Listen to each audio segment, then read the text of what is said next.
क्या कभी सोचा है कि दुनिया के सबसे बड़े लोकतंत्र यानी भारत के संविधान की जड़ें एक ट्रेडिंग कंपनी के बनाए नियमों में हो सकती हैं? ये कोई रातों रात हुआ चमत्कार नहीं था, बल्कि ये सालों के संघर्ष, कानूनों और सुधारों की एक बहुत लंबी कहानी है।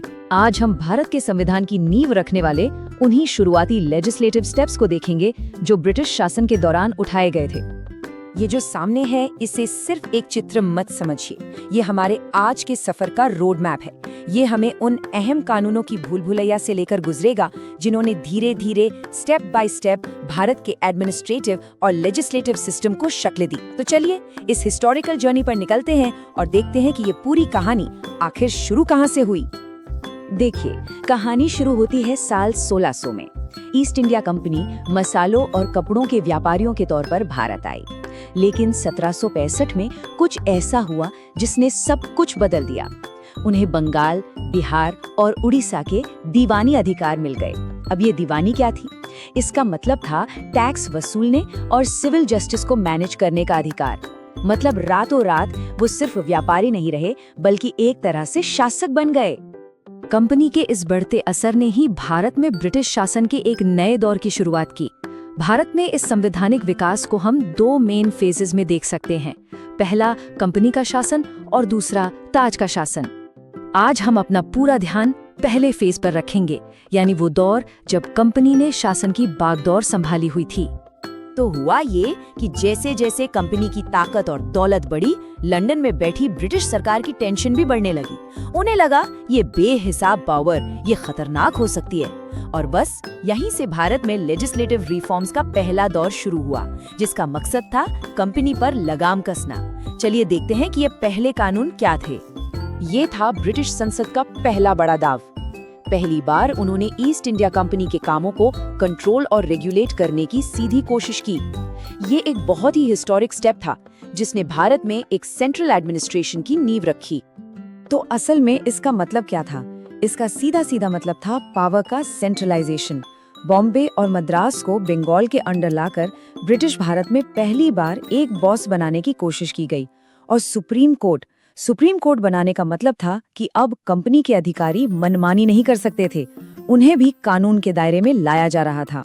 ये एक बिल्कुल नई व्यवस्था की शुरुआत थी।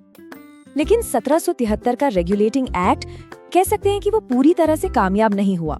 उसमें कई कमियां थी, जिससे शासन में बहुत कंफ्यूजन हो रहा था। तो इन्हीं कमियों को दूर करने के लिए ब्रिटिश संसद एक और जरूरी एक्ट लेकर आई, जिसे हम पिट्स इंडिया एक्ट के नाम से जानते हैं। इस एक्ट ने एक बहुत ही चालाक काम किया। इसने एक डबल कंट्रोल वाला सिस्टम बना दिया। मतलब सोचिए, कंपनी के अब दो अलग अलग बॉस थे। पॉलिटिकल मामला देखता था बोर्ड ऑफ कंट्रोल, जो सीधे ब्रिटिश सरकार को रिपोर्ट करता था, जबकि जो कमर्शियल मामले थे वो कंपनी के कोर्ट ऑफ डायरेक्टर्स के पास ही रहे। ये कंपनी पर ब्रिटिश सरकार के कंट्रोल को और भी मजबूत करने वाला एक बहुत बड़ा कदम था। इसके बाद शुरू हुआ चार्टर एक्ट्स का दौर। इसे आप कंपनी के रिपोर्ट कार्ड की तरह समझ सकते हैं। ये एक्ट्स टाइम टाइम पर कंपनी के ट्रेड करने के अधिकार को रिन्यू करते थे, लेकिन हर बार कुछ नई शर्तों और बदलावों के साथ, जो धीरे धीरे भारत के एडमिनिस्ट्रेशन को बदल रहे थे। तो हमारी कहानी में अगला पड़ाव है 1813 का चार्टर एक्ट।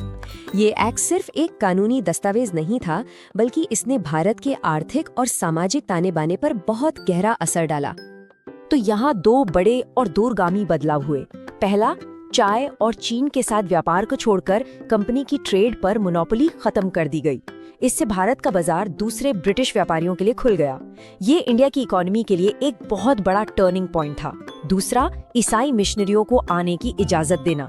ये भारत में ब्रिटिश कल्चरल इंटरफेरेंस की एक नई शुरुआत का इशारा था। अब आता है 1833 का चार्टर एक्ट, जो ब्रिटिश भारत में एडमिनिस्ट्रेटिव सेंट्रलाइजेशन का फाइनल स्टेप था। इसने भारत के गवर्नेंस सिस्टम को एक नया ही आकार दे दिया। ये एक्ट तो जैसे गेम चेंजर था। इसने पहली बार पूरे ब्रिटिश भारत के लिए एक ही सरकार बना दी। अब बंगाल का गवर्नर जनरल नहीं, बल्कि भारत का गवर्नर जनरल था, जिसके पास सारी सिविल और मिलिट्री पावर थी। इसके साथ ही कंपनी का रोल भी पूरी तरह बदल गया। अब वो व्यापारी नहीं, बल्कि एक प्योर एडमिनिस्ट्रेटिव बॉडी थी, जो ब्रिटिश क्राउन की तरफ से भारत पर शासन कर रही थी। चलिए, अब हम कंपनी शासन के दौरान पास हुए आखिरी चार्टर एक्ट पर आ गए हैं। 1853 का ये एक्ट खास था क्योंकि इसका मेन फोकस सरकार के एक बहुत ही जरूरी हिस्से पे था, कानून बनाने की प्रक्रिया, यानी लेजिस्लेटिव प्रोसेस। ये एक बहुत ही बड़ा कदम था। सोचिए, पहली बार सरकार के दो कामों को अलग अलग किया गया, कानून बनाना यानी लेजिस्लेटिव फंक्शन और कानून लागू करना यानी एग्जीक्यूटिव फंक्शन। जो नई विधान परिषद बनी उसे भारत की पहली मिनी पार्लियामेंट भी कहा जा सकता है। और सबसे अहम बात, इसमें पहली बार लोकल रिप्रेजेंटेशन की शुरुआत हुई।